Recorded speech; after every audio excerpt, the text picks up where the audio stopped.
गुरु प्यारे साथ संगत जी, प्रेम से कहना धन निरंकार जी। आशा करती हूँ सतगुरु माता जी की कृपा से आप सभी बहुत अच्छे होंगे। साथ संगत जी, आज मैं आप सभी के लिए एक नई साखी लेकर आई हूँ और हमारी आज की साखी का शीर्षक है साथ संगत खून।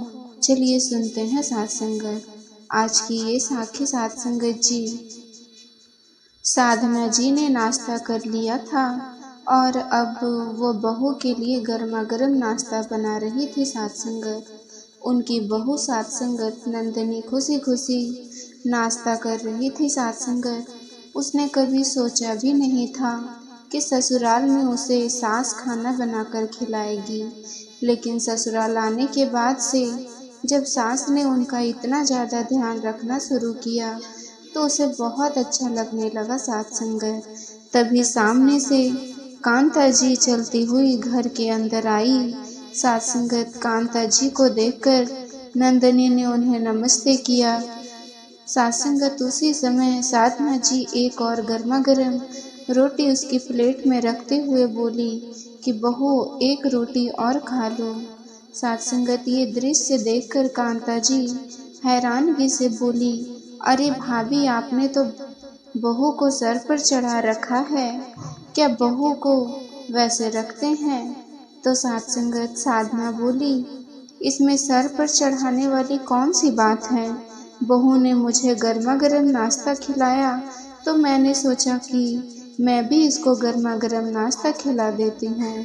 साथ संगत जी, कांता जी बोली, अरे बहू को तो सबसे अंत में ठंडा और बचा कुचा खाना खाने की आदत होनी चाहिए।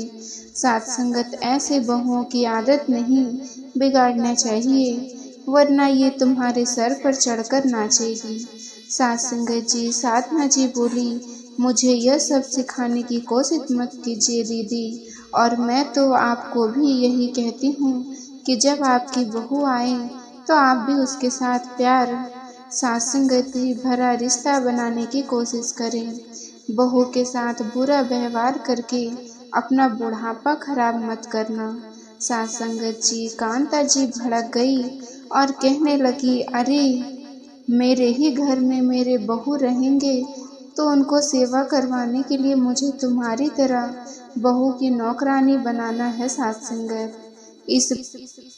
इस बात से साथ संगत जी साधना सन्न रह गई तो नंदनी बोल पड़ी, बुआ जी, मेरी सास मेरी नौकरानी नहीं है और ना ही मैं उनकी नौकरानी हूँ। हम बस एक दूसरे का ध्यान रखते हैं और ख्याल रखते हैं। कांता जी गुस्से में बोली, अब तू भी पलट कर जवाब देने लगी है। देख रही हो भाभी अपनी बहू को, ये सब तुम्हारी ही वजह से हो रहा है, वरना बहुओं की इतनी हिम्मत नहीं होनी चाहिए कि वो किसी को पलट कर जवाब दे सके। तो साथ संगत जी, साधना जी बोली, मैंने मेरी बहू को यही सिखाया है कि कोई भी गलत बात बोले तो उसका विरोध करो, इसमें कुछ गलत नहीं। साथ संगत, इतने सालों से आपने और आपकी माँ ने मुझे कितना परेशान किया वो मैं ही जानती हूँ। और साथ संगत जी, अब आप हमारे यहाँ सास बहू के रिश्ते में दरार डालने की कोशिश मत करो। हम अपना रिश्ता कैसे रखते हैं ये हम देख लेंगे। साथ संगत अब कांता जी को गुस्सा आ गया। गुस्से में पांव पटकते हुए वो वहां से निकल गई। साथ संगत साल भर के बाद ही कांता जी के बेटे की शादी हो गई। कांता जी की बहू भी बहुत अच्छी थी। ससुराल आने के बाद से उसने खूब मन से सास की सेवा करनी शुरू की। साथ संगत जी, कांता जी की जो बहू थी छाया, वो एक गरीब परिवार से थी। साथ संगत कांता जी ने जानबूझकर गरीब परिवार की बेटी को घर की बहू बनाया ताकि वो हमेशा बहू को दबा सके, लेकिन छाया को उसके माँ बाप ने अच्छे संस्कार दिए थे। साथ संगत इसीलिए वो सास का लिहाज करती थी और चुप रहती थी। मगर कांता जी को ऐसा लगता था कि छाया गरीब परिवार से है, इसीलिए वो कुछ नहीं बोलती। साथ संगत धीरे धीरे करके छाया को जब घर में आए सात संगत 6 महीने हो गए। कांता जी उसे ठीक से खाना पीने को भी नहीं देती थी। सात संगत खुद ही रसोई में जाकर सामान निकालती और सात संगत अपनी आंखों के सामने ही खाना बनवाती थी। वो खाना इस प्रकार से बनवाती थी कि सात संगत बहू के लिए हमेशा खाना कम पड़ जाता था। छाया ने जब एक दिन सास को बोला कि थोड़ा राशन बढ़ा दीजिए, तो सात संगत कांता जी बोली, तुम तो गरीब परिवार से आई हो ना, तुम्हें तो आधा पेट खाकर भी जीने की आदत होगी। यहाँ आकर नखरे क्यों दिखा रही हो? अरे घर में कभी कभार खाना कम पड़ जाता है तो बहू को कम खाने की आदत होनी चाहिए। तुम्हें तो इतने में खुश होना चाहिए कि तुम्हारी सास और तुम्हारे पति का पेट भर रहा है। ये सुनकर छाया खामोश हो गई। सात संगत उसकी ऐसी आदत नहीं थी कि वो सास की शिकायत पति से करती। सात संगत क्योंकि वो सोचती थी कि पति जितना समय घर में रहे उतना समय वो प्यार से पति के साथ बिताएं। सात संगत जी अब वैसे तो छाया के पति को ऑफिस में भी बहुत टेंशन रहती थी। सात संगत तो छाया नहीं चाहती थी कि उसके पति पर घर की भी टेंशन आ जाए, इसीलिए वो चुप रहती थी। सात संगत अब खाना कम मिलने की वजह से वो बेचारी कमजोर हो गई। सात संगत इसी बीच उसकी तबीयत खराब हुई तो छाया का पति छुट्टी लेकर उसे डॉक्टर के पास दिखाने के लिए चला गया। साथ डॉक्टर के पास जाकर पता चला कि छाया के घर में संतान का जन्म होने वाला है। छाया का पति विनोद बहुत खुश था, लेकिन डॉक्टर ने बोला कि छाया के शरीर में खून की कमी है। सात संगत इसीलिए आप इन्हें अच्छे से खाना खिलाइए और फल सब्जियां तो भरपूर मात्रा में दीजिए। घर वापस आते हुए विनोद ने ढेर सारे फल खरीद लिए। घर जाकर माँ को कहा, तुम दादी बनने वाली हो। तो कांता जी खुश हो गई और बहू से बोली, मुझे तो पोता ही चाहिए। छाया सात संगत बोली, माँ पोता हो या पोती हमारे हाथ में नहीं है, भगवान के हाथ में है। ये बात सुनकर कांता जी भड़क गई। तो सात संगत विनोद ने माँ को बताया, डॉक्टर ने बोला है छाया के शरीर में खून की कमी है। सात संगत इसीलिए खाने पीने का अच्छे से ध्यान रखना होगा। कांता जी बोली, सात संगत हाँ बेटा, ये अभी कोई कहने की बात है। मैं बहू को खाने पीने का अच्छे से ध्यान रखूंगी, तो चिंता ना कर।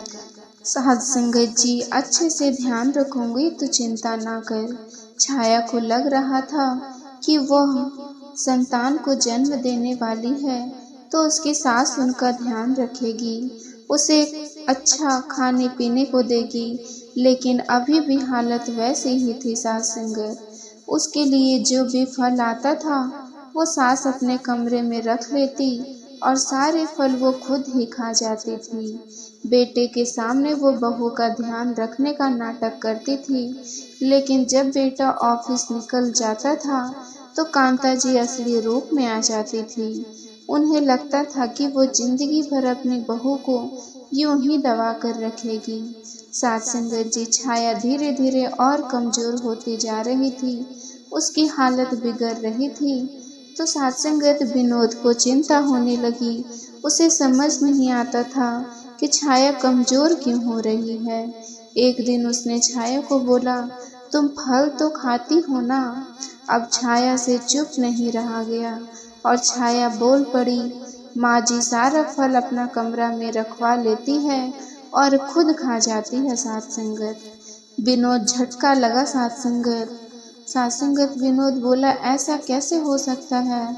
माँ तो मेरे सामने तुम्हारा बहुत ध्यान रखती है। छाया बोली, मुझे पता था कि आप मेरा यकीन नहीं करोगे, इसीलिए मैंने आपको कुछ नहीं बताया। ऊपर से मैं आपको तनाव में नहीं डालना चाहती थी। आप छोड़ो, मुझे तो जितना मिल रहा है मैं काम चला लूंगी। सात संगत बोलते बोलते भी वो बेचारी रो पड़ी। सात संगत जी, विनोद तो सच में हैरान हो गया। उसे अपनी पत्नी पर भी भरोसा था और माँ पर भी भरोसा था। वो सात संगत फैसला नहीं ले पा रहा था कि सच क्या है। उसने सच्चाई पता करने का फैसला किया। अगले दिन वो माँ से बोला, माँ मुझे ऑफिस के काम से 7-8 दिन के लिए दूसरे शहर जाना है, तो छाया का ध्यान रख लेना। कांता जी बोली, हाँ बेटा, मैं बहू का अच्छे से ध्यान रख लूंगी, तो चिंता ना कर। तो सात संगत कुछ ही देर के अंदर वो सामान पैक करके घर से निकल गया। लेकिन पीछे वाली दीवार के सात संगत रास्ते से आकर वो घर में छिप गया ताकि वो माँ पर नजर रख सके। सात संगत कांता जी को लगा कि उनका बेटा दूसरे शहर निकल गया है। उसी दिन सात संगत विनोद डाइनिंग टेबल पर फल रख कर गया था और उसने छाया को कसम देकर बोला था कि मेरे जाने के बाद फल खा लेना। छाया ने देखा कि सास नहाने गई तो सात संगत उसने सोचा कि मैं एक सेब खा लेती हूँ। सेब काटकर वो जैसे ही खाने लगी तभी सास नहाकर आंगन में आई। बहू को सास संगत जी सेब खाता देख वो बोली, अरे गरीब परिवार की लड़की, तुझे पता भी है सेब कितने महंगे हैं, यह मैं खा लूंगी, ला इधर दे। तो सात संगत, मैं तो जानबूझकर तुझे गरीब परिवार से लाई थी। गरीब परिवार की लड़की आई थी ताकि खाने पीने में वो लड़की ज्यादा नखरे ना दिखाए। छाया धीरे से बोली कि मुझे विनोद ने फल खाने की कसम दी थी। डॉक्टर ने भी बोला है मेरे शरीर में खून की कमी है। तो सास बोली, ज्यादा खून होगा तो मेरे सिर पर चढ़कर नाचेगी, थोड़ा कमजोर होगी तभी तो चुपचाप मेरी गुलामी करेगी। इतना कहकर फलों की टोकरी छीनकर वो अपने कमरे में ले गई सात संगत। और उसी समय विनोद कमरे से बाहर निकल आया। उसे देखकर हैरान रह गया सात संगत। उधर कांता जी भी बेटे को देखकर एकदम दंग रह गई। विनोद गुस्से में माँ को देखते हुए बोला कि माँ, यह सब आप छाया के साथ इतना गलत व्यवहार करती हो, तभी मैं सोचता था कि इतना कुछ खिलाने पिलाने के बाद भी इसकी कमजोरी क्यों दूर नहीं हो रही है। मैं अपनी पत्नी और होने वाले बच्चे के स्वास्थ्य के साथ खिलवाड़ नहीं कर सकता माँ, इसीलिए अब मुझे आपके साथ बिल्कुल भी नहीं रहना है। मुझे तो अब आप पर भरोसा भी नहीं रहा। कांता जी बोली, बेटा ये क्या बोल रहा है, सास संगत पत्नी के लिए माँ को छोड़ देगा। विनोद गुस्से में बोला, माँ, जब आपको मेरी पत्नी की परवाह ही नहीं है तो मुझे ही इसके बारे में सोचना होगा ना। मैंने कभी नहीं सोचा था कि मेरी माँ ऐसी निकलेगी।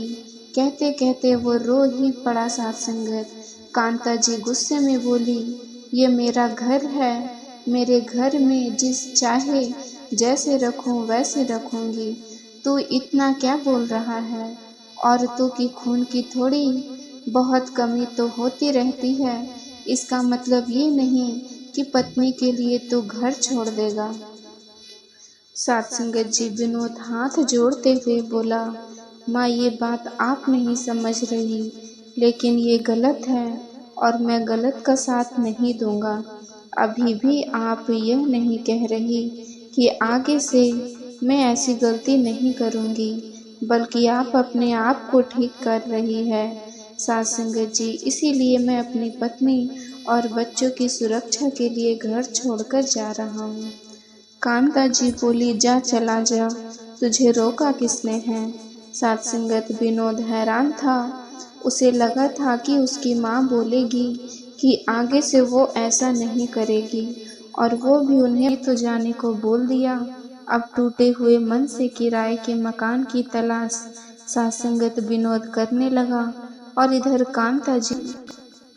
कांता जी गांव में बैठी बैठी यही सोचती रही कि घर तो उनका ही है, बेटे बहू को जहाँ जाना है चले जाए। तो सात संगत जी इसी बीच एक दिन सुबह देर तक वो कमरे से बाहर नहीं आई तो विनोद उनके कमरे में गया। वो यह देखकर हैरान हो गया कि कि उसकी माँ तो बिस्तर से हिल भी नहीं पा रही। उनका पूरा शरीर अकड़ गया था साथसंगत। परंतु वो माँ को लेकर अस्पताल गया। वहाँ पता चला कि उसकी माँ को साथसंगत पैरालाइज हो गया है साथसंगत, और अब वो भी कभी चल फिर नहीं पाएगी। ये देखकर वो हैरान हो गया। खैर अब उसकी देखभाल, माँ की देखभाल तो बेटे को ही करनी थी साथसंगत, क्योंकि वो इकलौता बेटा था। तो विनोद ने भी माँ की सेवा के लिए एक नर्स रखी, कांता जी, जो हमेशा बहू के खाने पीने पर नजर रखती थी साथसंगत, जो उसके हिस्से के फल भी खा जाती थी। आज वो खुद ही अपने खाने पीने के लिए बहू पर निर्भर हो गई थी। अब घर की सारी जिम्मेदारी छाया संभालती थी साथसंगत। हालांकि समय बदलने के बाद भी छाया में कोई घमंड नहीं आया। वो सास के खाने पीने में कोई कसौटी नहीं करती, क्योंकि उसे लगता था कि सास को हिस्से की सजा तो मिल ही रही है साथसंगत। बेकार में ही अपनी सास से कोई बदला लेकर अपने कर्म क्यों खराब करे। इसीलिए साथसंगत जी, छाया ने तो अपनी सास के साथ अंत तक अच्छा व्यवहार ही रखा। आज साथसंगत, आज की ये साखी आप सभी को अच्छी लगी हो तो वीडियो को लाइक, शेयर और सब्सक्राइब जरूर करें साथसंगत। साथ आप सभी से फिर मुलाकात होगी साथसंगत नई साखी के साथ। साथसंगत जी, बड़े प्यार से कहना।